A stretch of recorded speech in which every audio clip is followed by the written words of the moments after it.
oleh Bareskrim dari 26 pertanyaan itu, apa yang dilakukan terhadap oleh Bapak Rudiana terhadap ke-7 terpidana yang dilaporkan oleh Bapak. Kalau mengenai Sudirman itu kan pengakuan dari Sudirman ya. Bapak Rudiana selaku saksi menyatakan menangkap 8 orang dan bersama anak buahnya.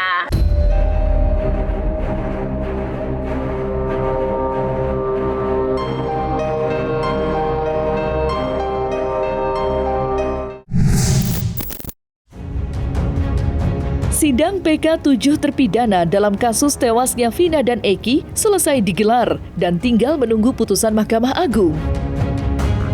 Sementara, kuasa hukum Saka Tatal, Titin, mengaku baru saja diperiksa Bareskrim Polri sebagai saksi atas laporan Jutek Bongso yang melaporkan Ibtu Rudiana terkait sejumlah pasal.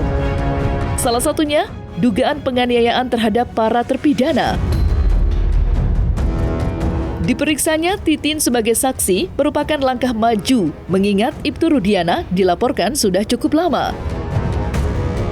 Lantas, seperti apa hasil pemeriksaan Titin sebagai saksi?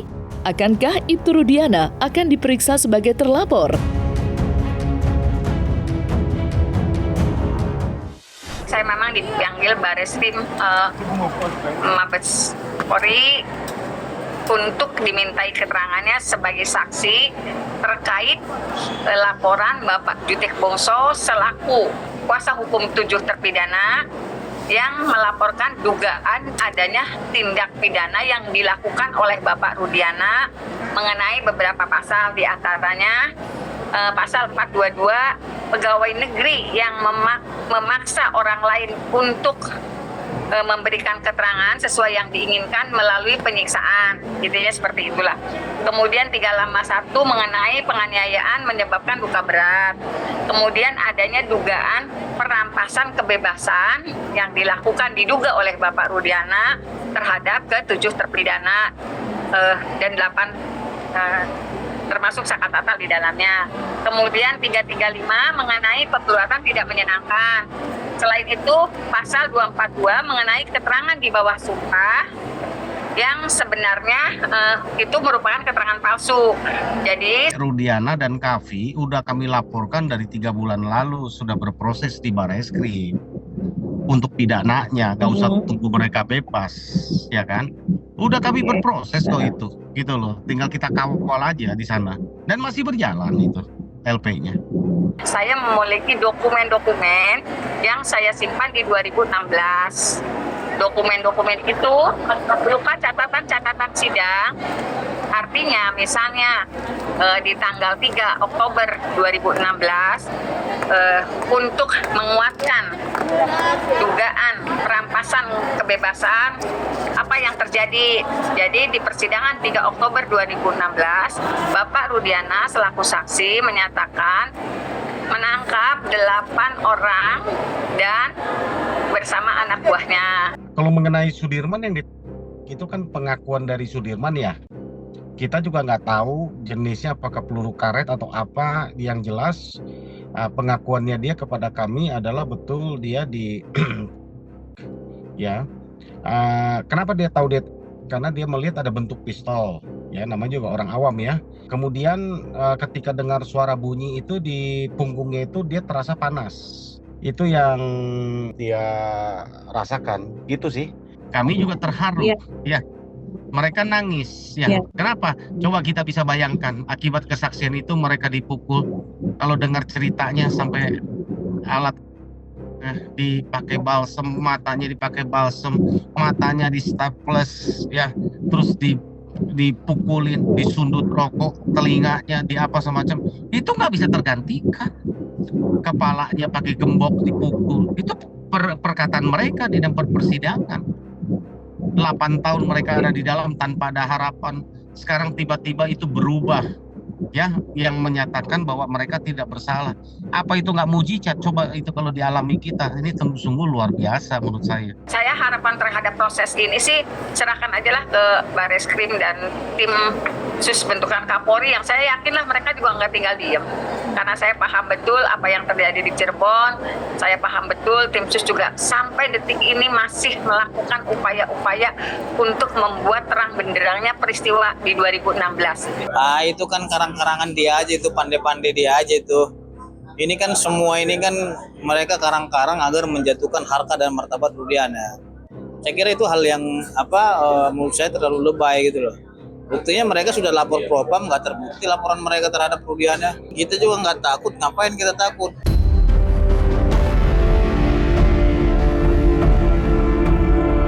Sudirman menjadi terpidana terakhir yang mengajukan PK mengikuti 6 terpidana lainnya. Sidang PK Sudirman yang sudah selesai digelar berlangsung cukup menegangkan. Mengingat Sudirman menjadi salah satu terpidana yang mendapat banyak perhatian. Usai disebut-sebut memiliki keterbelakangan mental hingga diperlakukan berbeda selama menjalani masa tahanan. Lantas, seperti apa kondisi Sudirman dan 6 terpidana lainnya usai menjalani sidang PK di Pengadilan Negeri Cirebon? Ya, mengenai update-nya yang terkini saat ini adalah bahwa kami sudah menyelesaikan semua rangkaian PK, baik itu kepada 6 terpidana maupun kepada Sudirman, jadi 7 ya. Nah, saat ini kami sedang menunggu putusan dari Mahkamah Agung. Itu aja sih. Kalau Sudirman memang kondisinya kemarin lagi kurang sehat, Mbak. Kemarin juga masih ini karena dia memang sih kayak gitu dalam 1 bulan itu tidak seluruhnya sehat. Pasti ada ngedropnya. Jadi kemarin juga yang hari terakhir itu di persidangan PK memang dia kurang sehat sih, sampai biasanya kayak gitu sih 1 minggu dia betul-betul sakit, harus dirawat di klinik situ, kemudian juga nanti kembali sehat lagi. Memang kondisinya kalau Sudirman kan tidak, memang begitu sehari-harinya karena luka-luka yang cukup ini diderita gitu, Mbak. Setelah sidang PK kemarin, saya sih ngelihatnya mereka juga lebih bersemangat, lebih optimis. Kemudian saya sih ngelihatnya mereka juga lebih mendekatkan diri, hablum minallahnya dijalankan. Mereka berharap sekarang semua proses sudah dilaksanakan. Kemudian mereka kelihatannya lebih khusyuk lagi, memohon doa. Kemudian saya sih ngelihatnya seperti itu sih, lebih religius dibandingkan sebelumnya. Saya melihatnya begitu.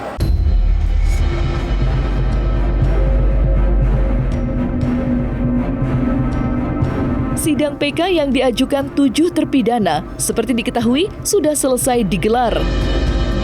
Kuasa hukum 7 terpidana optimis Mahkamah Agung akan mengabulkan PK ke-7 terpidana. Keyakinan itu tidak lepas dari terungkapnya sejumlah fakta selama persidangan digelar. Para saksi yang dihadirkan mengungkap fakta yang cukup mengejutkan. Lantas, apa kata para pakar hukum mengenai sidang PK ke-7 terpidana dalam kasus tewasnya Vina?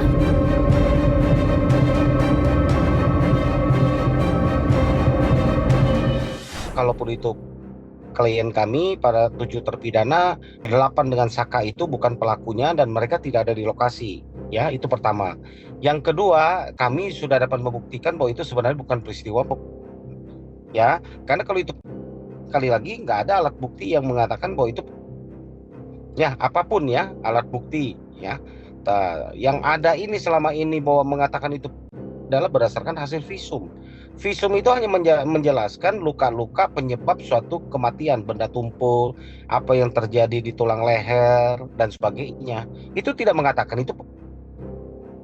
Ini yang harus jelas gitu kan. Yang itu mengatakan dia luka penyebab kematian benda tumpul. Benda tumpul ini kan sebagaimana kita tahu kalau itu kecelakaan kan bisa jadi gitu kan, dia nabrak benda tumpul, bukan benda keras.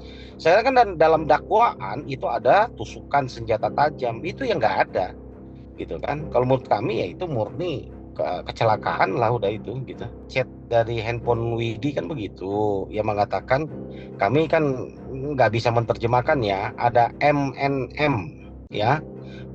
Yuk gitu kan. Nah, kita tanya kepada Widi, yang punya handphone kan Widi ya. Di persidangan kita tanya apa itu, minum katanya. MNM itu, oh minum. Terus kita tanya, emang sering minum? Oh sering.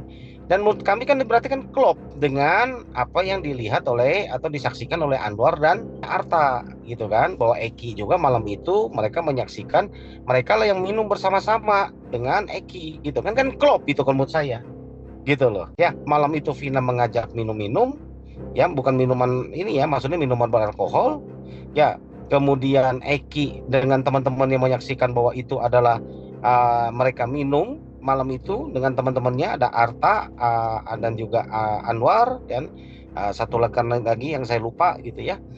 Itu berarti kan klop gitu loh ya, menurut kami itu yang terhadir dalam fakta persidangan gitu. Kalau permohonan PK kan sudah selesai, kami harapkan Mahkamah Agung mengabulkan PK tersebut sehingga 7 terpidana bisa pulang tahun ini. Walaupun dari Kejaksaan masih bersikukuh kalau peristiwa itu ada, tetapi tim kuasa hukum dari Pradi kan sudah sangat membuktikan, sudah bisa menghadirkan saksi-saksi, apakah saksi alibi, bahkan saksi-saksi ahli yang justru membuat terang benderang peristiwa ini bahwa tidak pernah ada pembunuhan dan pemerkosaan dan 7 terpidana ini tidak bersalah gitu loh. Tetapi lebih mengerucut terhadap terjadinya peristiwa kecelakaan lalu lintas. Netizen beranggapan bahwa apa yang dilakukan oleh peradilan yang terdahulu itu adalah peradilan sesat.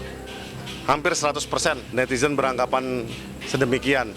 Karena memang apa yang didakwakan dan dituntut oleh JPU adalah perkara yang sangat-sangat jauh dari kenyataan dan fakta yang benar-benar terjadi pada waktu itu. Karena memang terdapat banyak rekayasa dari administrasi penyidikan yang sedikit banyak sudah diakui sendiri oleh pihak para penegak hukum. Tuduhan-tuduhan jaksa akhirnya mental, akhirnya nggak punya kekuatan. Bisa jadi terhadap penyidikan terdahulu ini ada kepentingan yang intens yang kemudian untuk membela kepentingannya Ibtu Rudiana, sehingga terjadilah rekayasa-rekayasa yang gelap begitu, yang diduga gelap yang dilakukan oleh penyidik. Nah ini kan tidak profesional namanya. Nah, tapi kemudian kan oleh pihak masyarakat ini kan dilaporkan ke Bareskrim tentang dugaan-dugaan rekayasa ini. Nah, biarkan saja nanti Bareskrim bekerja untuk menindaklanjuti laporan dari pihak-pihak yang melaporkan si Ibtu Rudiana ini untuk mendapatkan kejelasan mengenai apa sih yang terjadi waktu penyidikan Ibtu Rudiana. Siapa tahu akhirnya Bareskrim mendapatkan fakta-fakta baru, penyidikan-penyidikan baru di mana diduga ada rekayasa terhadap perkara ini. Siapa tahu.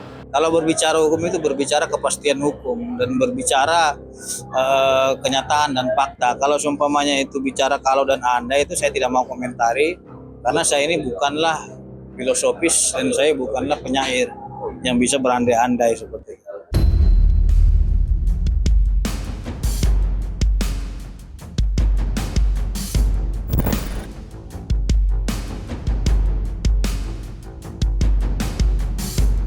Nah, selesai sudah Cumi Lovers, saksikan terus Cumi Camp In-Depth, kabar lengkap, mendalam, dan akurat dari narasumber terpercaya.